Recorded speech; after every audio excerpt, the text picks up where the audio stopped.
Welcome all. The last session of today, and we're going to speak about something different. We're going to speak about guests and guest demands. And not only the demands of today, but how the guest demands of the future will define the new demands for hotels of tomorrow. And we're going to start off with first looking where we are. And where we are in the industry is, I think we are at the peak of what I call the lifestyle revolution, where in the past we built our commercial differences or positioning of hotels based on objective quality and the level of luxury we added to a certain brand. We are moved from the objective rating of the star system towards the lifestyle brands. And this is very smart, because when you're catering for certain lifestyles, you can just add only those facilities and luxury that are rewarded with extra customer satisfaction. And what it did to the industry is remarkable, because in the 60s we had only a few brands, and then along the way of the lifestyle revolution, it exploded to a wide range of different brands. And if you just look at Accor with 55 brands or Wyndham with 25 brands, there's a new challenge. And the challenge is how to curate all those brands on lifestyles that will change over time. How do we keep all those brands right on spot, that what we offer is still aligned to all those specific brands and lifestyles. And we're going to discover those lifestyles and the new demands based on three drivers. The first is a new era in the service economy. Secondly, the new consumer demands of the dominant groups in the society. And last but not least, we look at further in the future, what are the demands of the generation next, the consumer of the future. And let's start with the first one. The first one is experiencing the new era of hospitality, where in the past, we started out in the 60s, of course, with a product economy that moved on towards the service economy, and then in the 90s we entered the era of what we call the experience economy, combining product and service. And now, moving in the digital age, in the 20s we are at the end of the experience economy, and we're entering the world of the attention economy. And why is that? Because it's still harder and harder to catch the attention of our guest and customer and to keep it. And the reason for that is all in our hands, because our mobile phones is the biggest distraction we have in life. So to create an immersive guest journey, we have to compete with a lot of disturbance in life. And let me illustrate that. How many times do we watch on our phone on a daily basis? That's around 100 times a day. Doesn't sound that much, but if you distract 8 hours of sleep, we watch on our phone every 10 minutes. And if you, let's say on an average working day, you focus 3 or 4 hours, you have to catch up to get that average. Even more interesting, a good friend of mine is CMO, Chief Marketing Officer of McDonald's Germany. And he said, Harold, my key task in life now is to make thumb-stopping content. Thumb-stopping content, that's the content that made your thumb rest when you're scrolling on your phone. Question for the audience, how much seconds does he have to let you decide to rest your thumb on your phone? Who dares? It's not 3 seconds, it's not 1 second, it's 0.03 seconds to get your distraction or get your attention on the content he provides. And even another figure, which is really impressive, if you look at an average person from the Gen Z generation, in the Western world, they get their first mobile phone around 10, 11 years. And if you add up all the screen time in their lives, you end up that they have 11 years of their whole life watching on the phone. So here is the urgency of the movement of experience economy into the attention economy.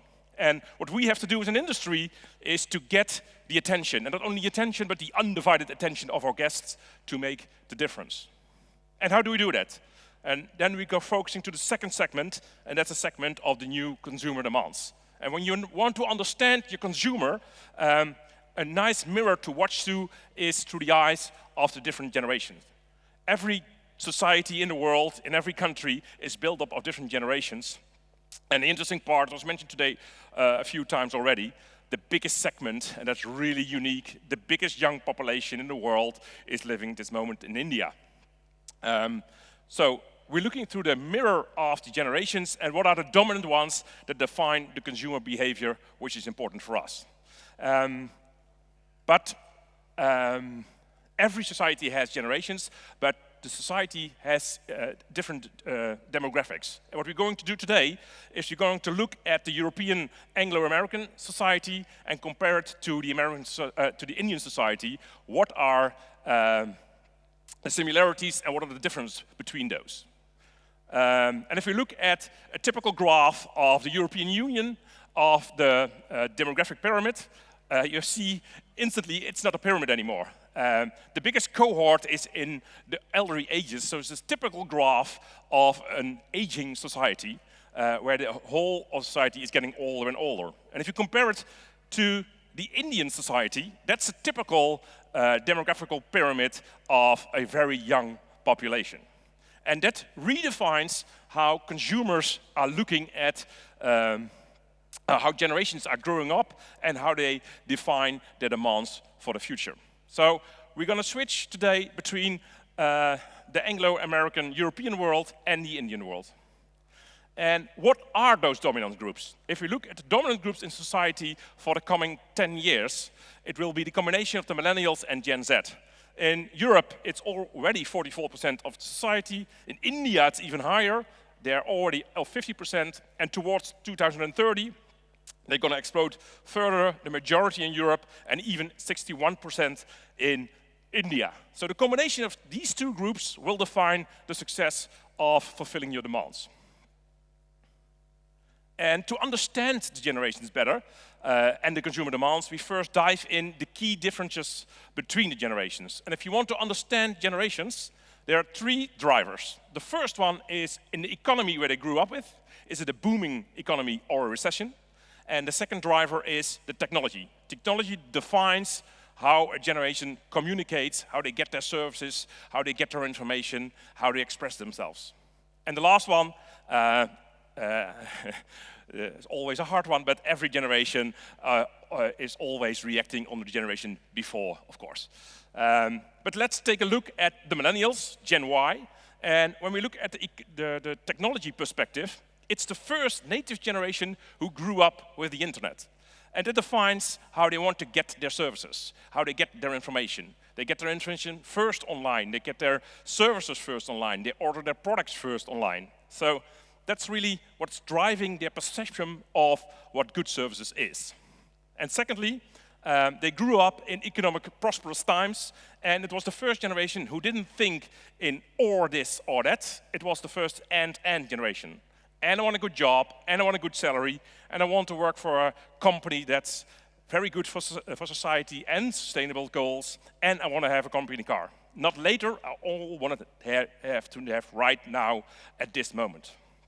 And that's a big difference with Gen Z. They are much more conscious about the trade-offs between certain goals in life, especially in the European context.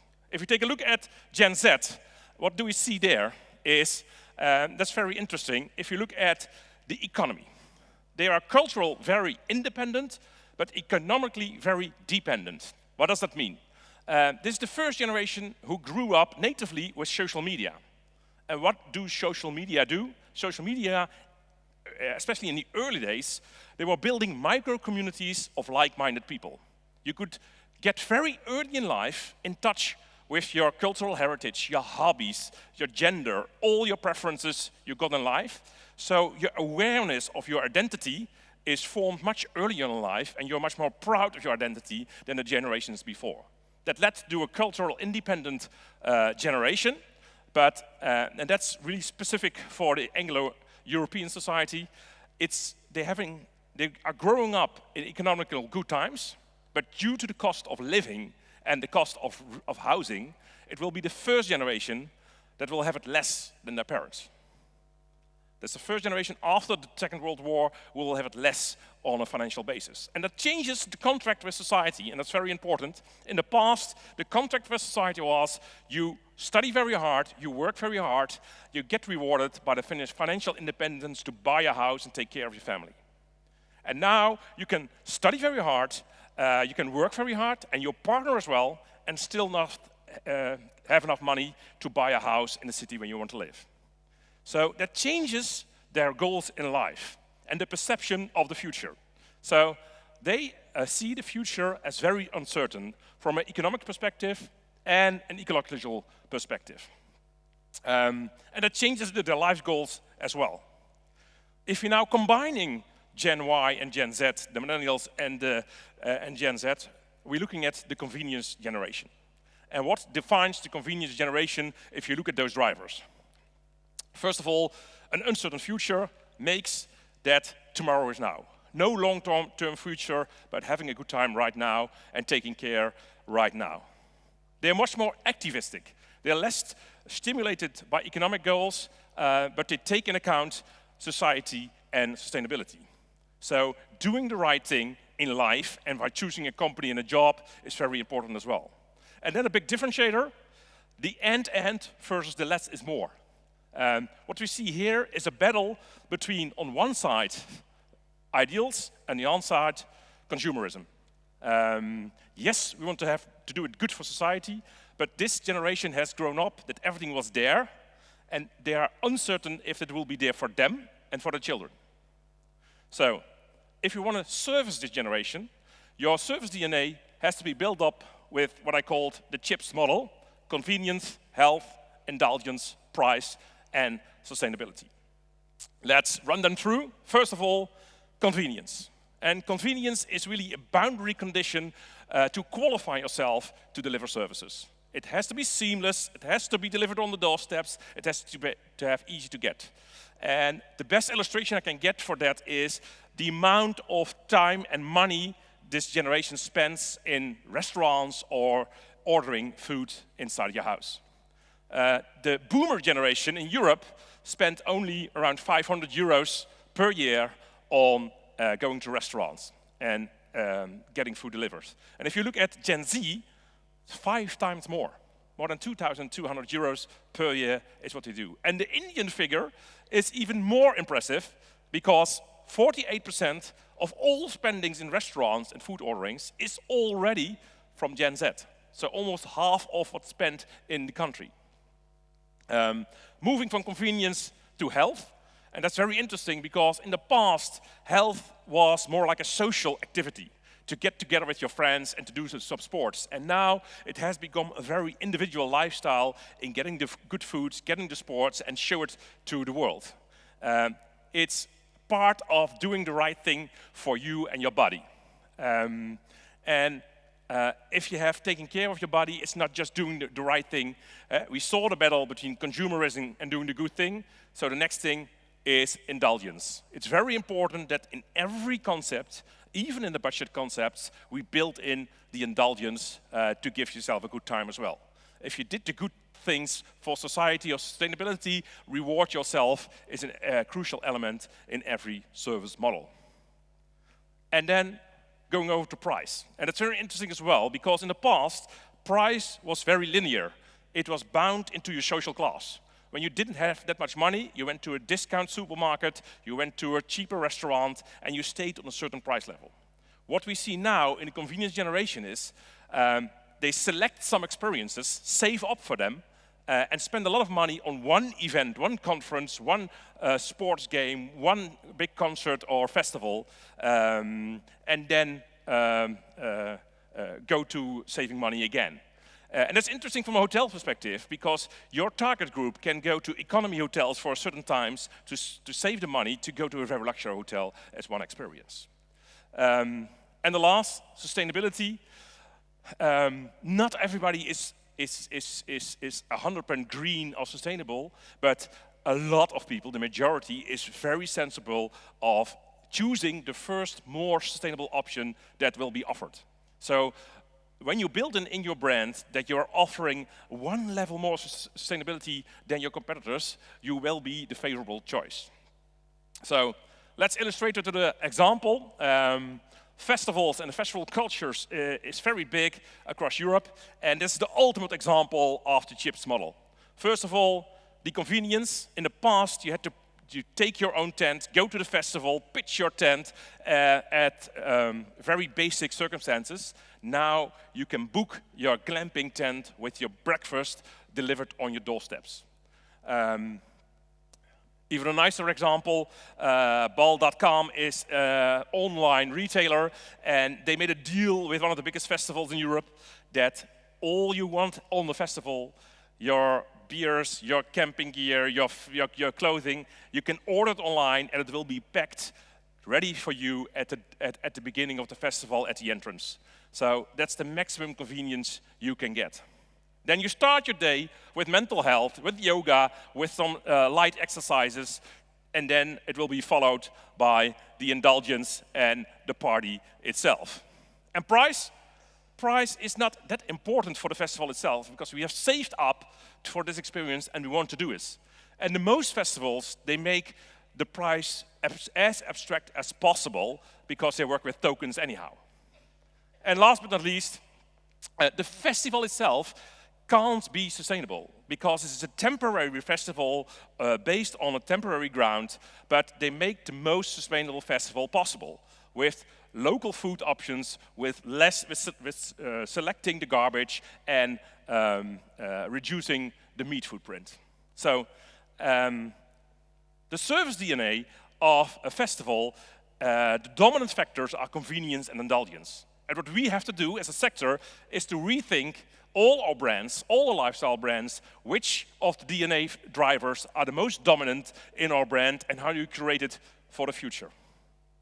Key question is India different from the convenience consumer from Europe and America?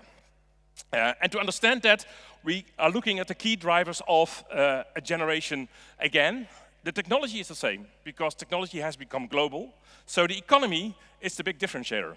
And what we see here is that the growth of India, 6.5% or more on an average, defines a society and a generation on a much different way than the Gen Z generation, who is struggling in life and struggling from an economic perspective in Europe and America. So if you want to understand the convenience generation and understand the differences, the number one concern in Europe is the cost of living, which is no surprise if you saw the story before. And the number one concern in India is one much more positive one. Can I be part of the economic boom? I want to catch up. Are my skills, are my education and training as good enough to be part of the economic boom that is going on in India? And to dive a bit deeper in understanding, feeling what they are, do, and feel. This is data from the Boston Consultancy Group, very interesting. What they feel is, it's a tough world, but we are positive about the future. What they are is excited about what's new, and of course, because the screen is everywhere, visually inspired. And last but not least, and here you see some similarities with Gen Z in Europe as well, act on causes, so don't just talk, we really want to do the right thing. And that's interesting in a country with that many traditions and religions. They want to stick to the traditions, but redefine them and make their own. So what does it mean for the DNA of the service model? First of all, the economy is bringing optimism and hope.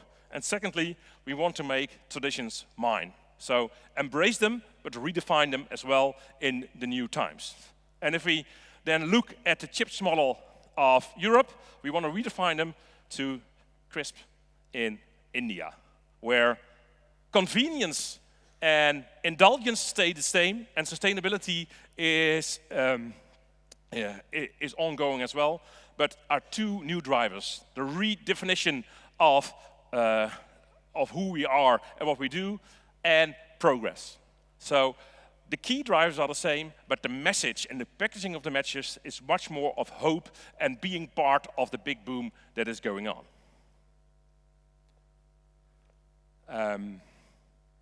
Last part.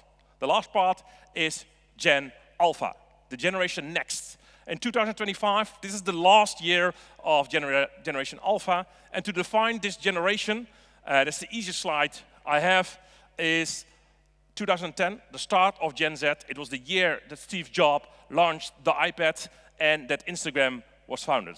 And that defines a complete generation, because this generation is called the screen agers or generation glass.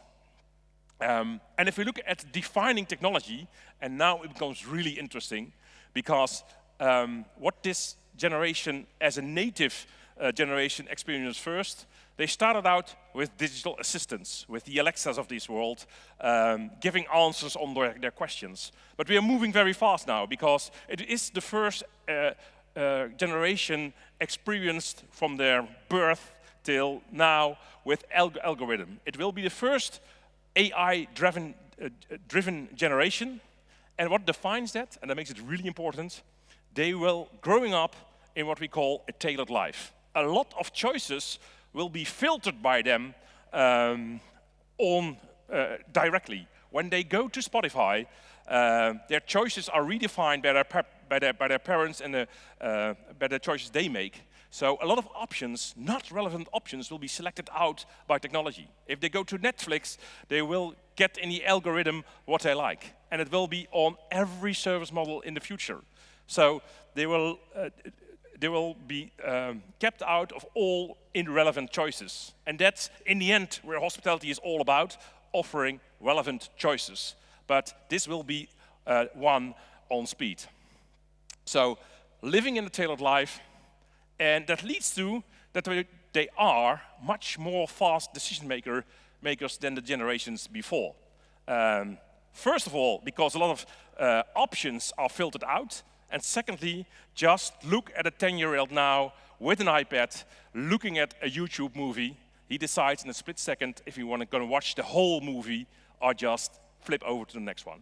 The 0.03 seconds is the time that they will make a decision.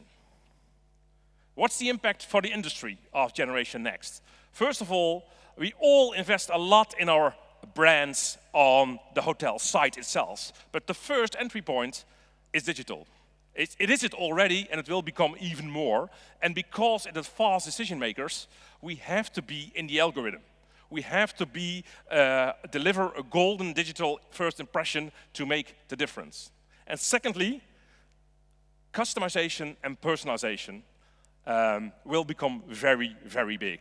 Because they grow up in a tailored world and they only want the experience that suits their demands. And that's a big challenge for us as an industry.